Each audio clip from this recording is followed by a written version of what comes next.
ایک روایت میں آتا ہے حضور پاک صلی اللہ علیہ وآلہ وسلم نے حضرت جبرائیل علیہ السلام سے پوچھا، اے جبرائیل یہ بتا دے اللہ تعالیٰ نے مجھے پورے جہان کے لیے رحمت بنا کر بھیجا ہے، یہ بتا دے میری رحمت سے تجھے کچھ حصہ ملا ہے یا نہیں ملا، یعنی تجھے کچھ فائدہ ہوا ہے یا نہیں۔ تو حضرت جبرائیل علیہ السلام نے عرض کی، یا رسول اللہ جی ہاں آپ کی رحمت سے مجھے حصہ ملا ہے۔ کیا کہا؟ کنت اخشى العاقبة فعملت لثناء الله عز وجل على بقوله ذي قوة عند ذي العرش مكين مطاع ثم امين۔ فرمایا یہ سورہ تکویر ہے پارہ نمبر 30۔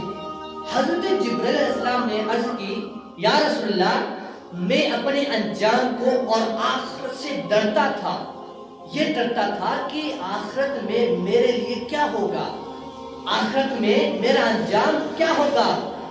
پھر فرماتے کہ اللہ تعالیٰ نے جب میری مدح میں یہ آیت کریمہ نازل فرمائی، کون سی آیت کریمہ؟ یہ ذی قوت عند ذی العرش مکین مطاع ثم امین۔